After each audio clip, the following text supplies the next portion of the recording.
Pernah dengar teka-teki ini? Suatu bilangan jika dibagi 3 sisa 2, dibagi 5 sisa 3, dan dibagi 7 sisa 2. Berapa bilangan itu?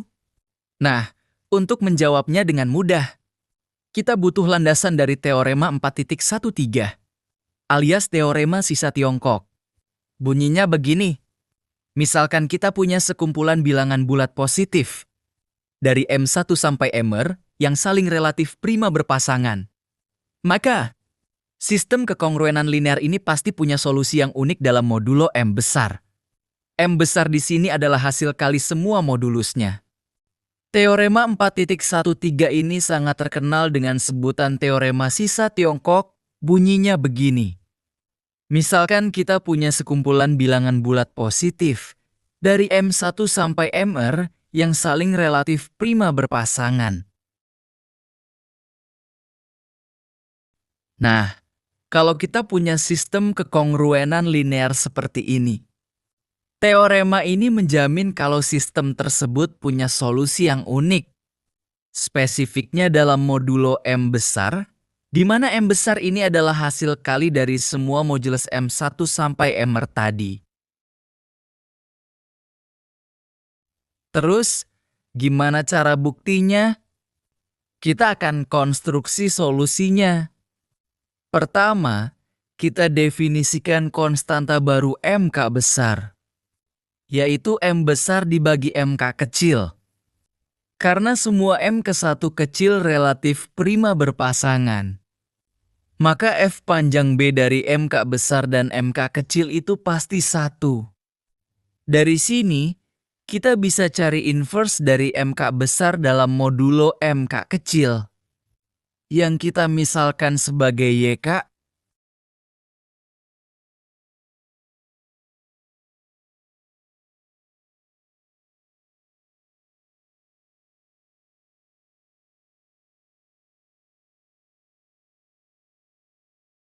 Selanjutnya, kita bentuk penjumlahan panjang ini sebagai solusi X. Coba kita evaluasi persamaan ini ke dalam modulo MK kecil. Perhatikan kalau suku-suku yang indeksnya bukan K, pasti memuat faktor MK kecil, jadi nilainya habis alias kongruen dengan 0. Sisanya cuma suku ke K aja. Karena MK besar dikali YK kongruen dengan 1. Persamaannya menyederhana jadi X kongruen AK modulo MK kecil. Terbukti valid ya, solusinya.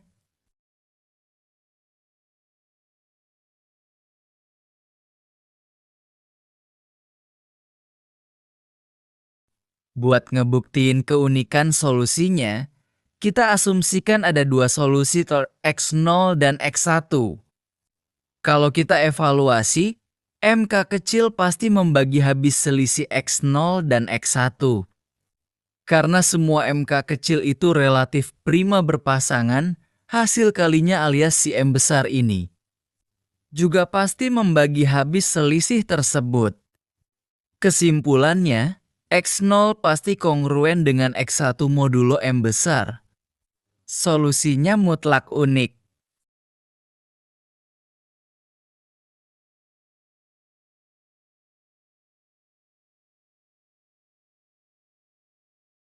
Biar lebih kebayang, kita masuk ke contoh 4.16. Kita selesaikan sistem ini, ada modulo 3, modulo 5, dan modulo 7. Pertama, kita hitung modulus totalnya. 3 dikali 5 dikali 7 sama dengan 105. Lanjut, kita hitung nilai MK besarnya. Ketemu M1 sama dengan 35, M2 sama dengan 21, dan M3 sama dengan 15. Habis itu, kita cari inverse YK dari masing-masing persamaan tadi. Hitung punya hitung, ketemu nih inverse-nya Y1 sama dengan 2, Y2 sama dengan 1, dan Y3 sama dengan 1. Tinggal kita substitusi aja semuanya ke rumus solusi akhir yang udah kita buktikan di awal. Kita jumlahkan, ketemu X sama dengan 157. Karena kita operasi di modulo 105, sisa positif terkecilnya adalah 52. Sekarang tinggal kita verifikasi. Apakah 52 dibagi 3 sisa 1? Betul.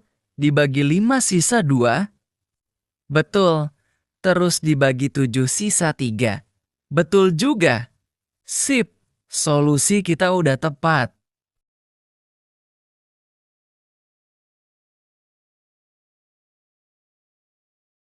Lanjut ke materi fondasi, lemma 4.2. Lemma ini bilang, sisa terkecil dari bentuk 2 pangkat A dikurang 1.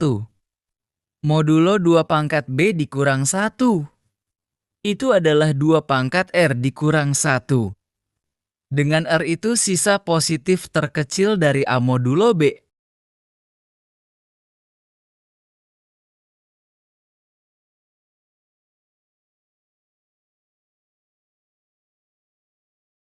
Buktinya, kita pakai algoritma pembagian biasa.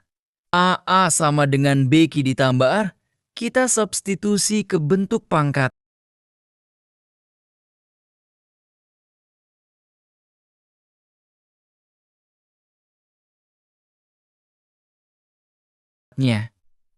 Terus kita manipulasi dan faktorkan. Nah, pas dievaluasi di modulo 2 pangkat B dikurang 1.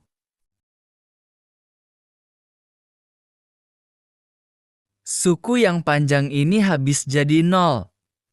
Terbukti sisanya tinggal 2 pangkat R dikurang 1.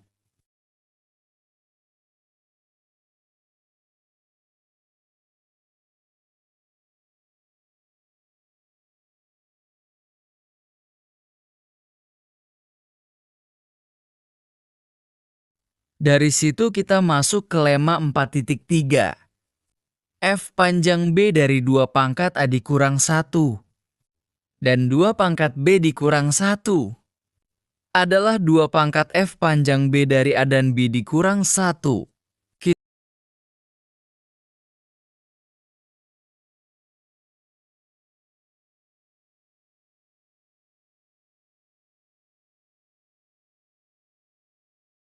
Kita asumsikan A lebih dari atau sama dengan B dan pakai algoritma Euclidean.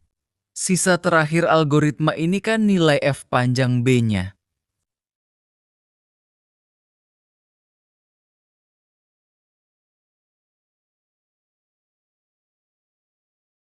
Nah, kalau algoritma yang sama kita terapkan ke bentuk pangkat tadi, sisa di tiap langkahnya bakal ngikutin lemma 4.2.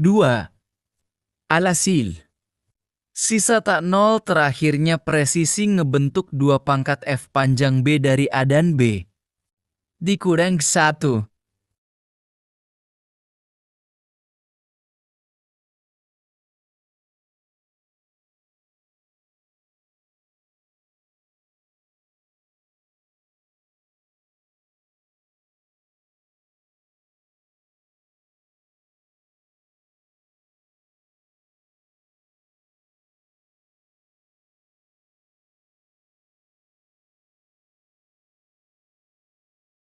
Puncaknya ada di teorema 4.14. Dua bentuk pangkat ini relatif prima jika dan hanya jika eksponennya, yaitu A dan B, juga relatif prima. Buktinya gampang banget pakai lemma 4.3 tadi. Buat arah ke kanan, kalau bentuk pangkatnya kita asumsikan relatif prima, F panjang B-nya kan 1. Artinya 2 pangkat F panjang B A dan B dikurang 1 sama dengan 1. Jadi pangkatnya wajib bernilai 1. Terbukti A dan B relatif prima.